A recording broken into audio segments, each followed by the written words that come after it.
What's up? Mark VP of Sales at Outreach here. And I'm Jacco Van der Kooi, founder of Winning by Design. Jacco, we're up early this morning, right? Way early. Looks like it's dark out there. It's not nighttime though. Yeah, most people are still sleeping. Winners get up, baby. Winners get up early. Hey, so today we're going to talk about email customization and personalization, the quality versus quantity of email paradigm. So tell me your position, I'll tell you mine.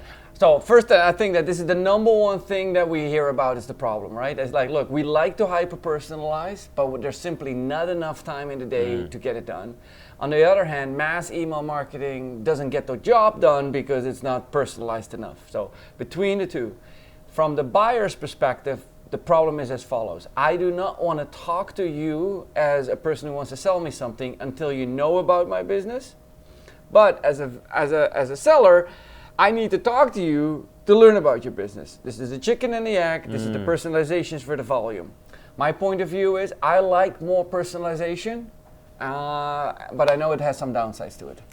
Yeah, so at Outreach, I think that we have actually experienced the law of diminishing returns. So we have a very personal story to tell about quantity versus quality. Yep. So what happened is we actually went too far into the personalization. So I used to be a hyper-personalized guy. I've changed my mind, and it's because of the results that I got.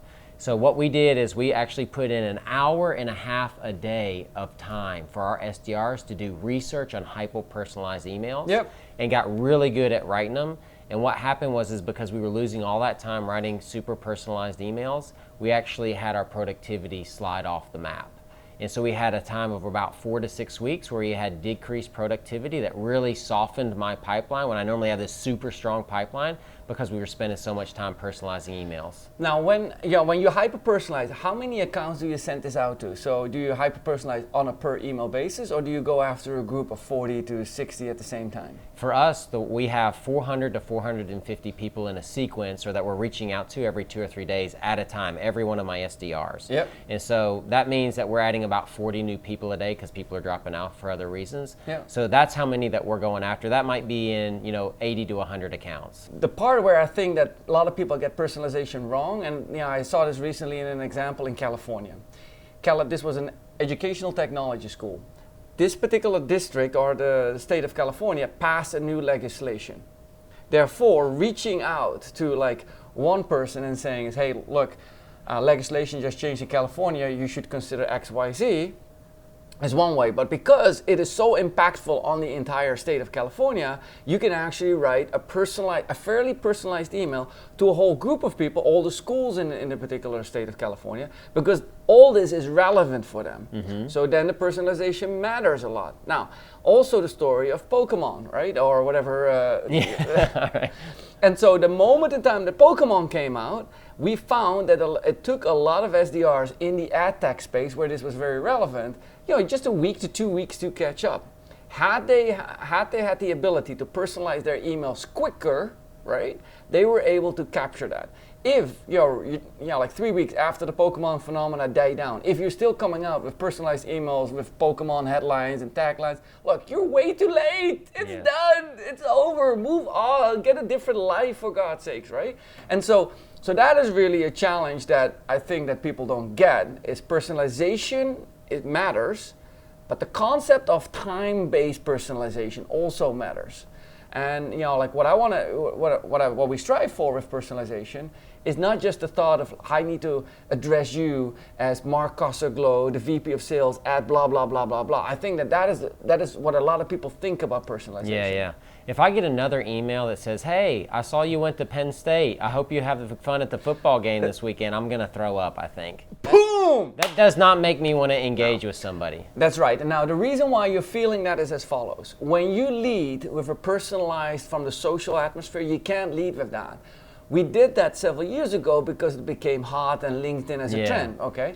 Nowadays, we recommend that you close with a personalized. So for example, if I'm writing an email to another Dutch fellow, right, in the industry, I don't start with saying, hey, I noticed that you're Dutch, and since we're both born in the Netherlands, maybe you should, come talk to me, right? It doesn't work.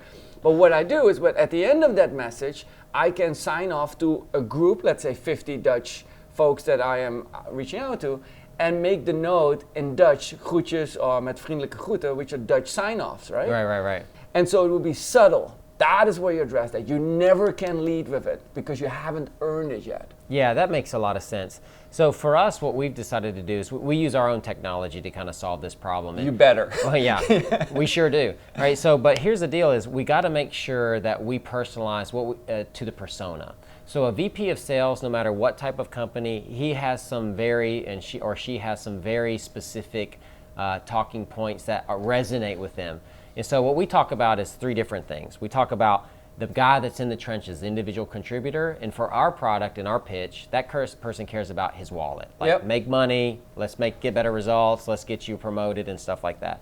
Then there's the midline manager, that like frontline guy.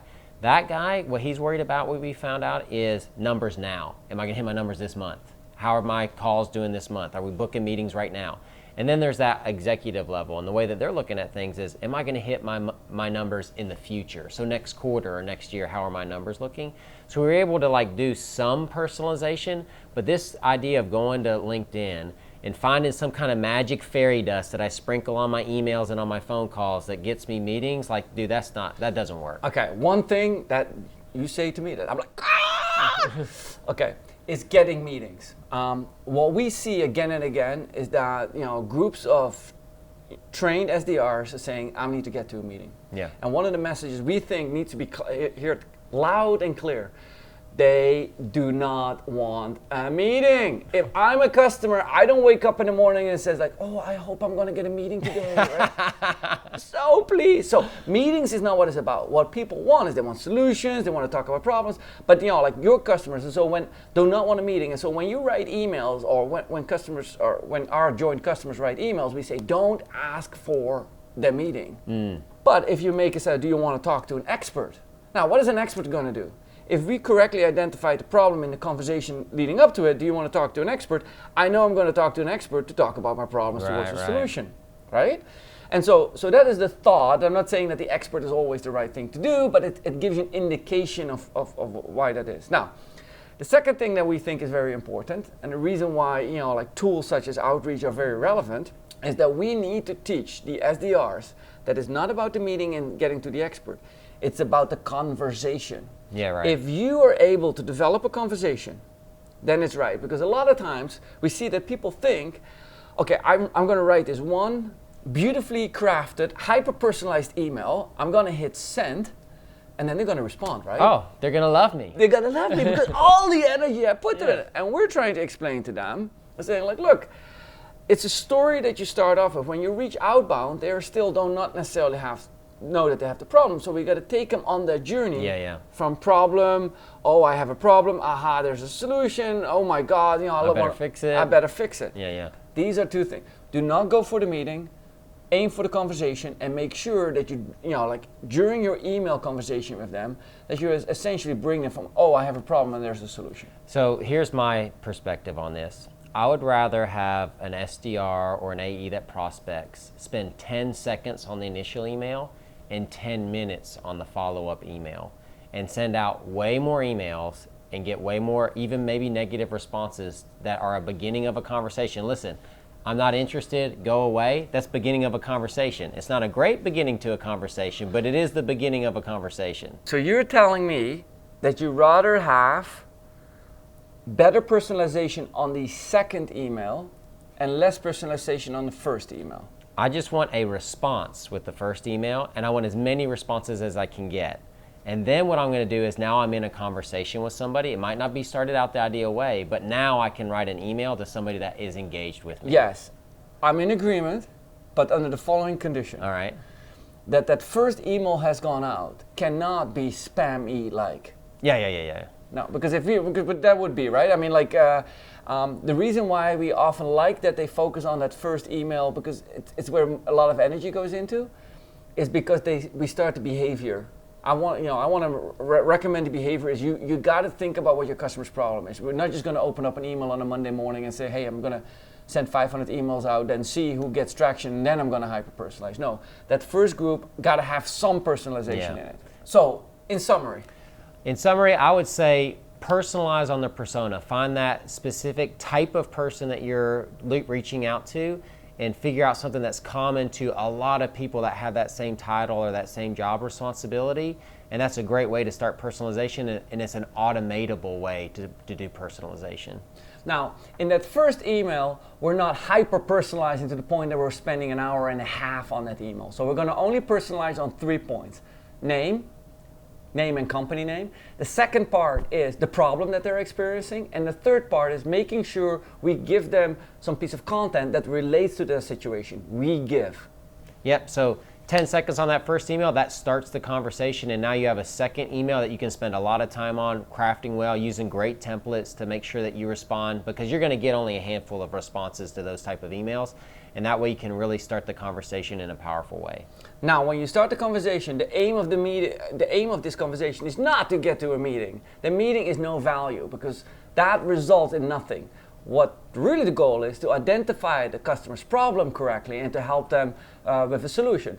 And when we do that, then of course you're going to get the meeting, and of course it's going to progress, hopefully in a successful conversation with a customer on the deal. Well, hey, thanks again for coming this morning, Jacco. Hey, I want you to come down to booth 1920 at Dreamforce today. We're having the sales gym there. Gene McNaughton, a famous sales trainer, is there. He's talking at the top of every hour about awesome ways that you can work out and increase your sales muscle.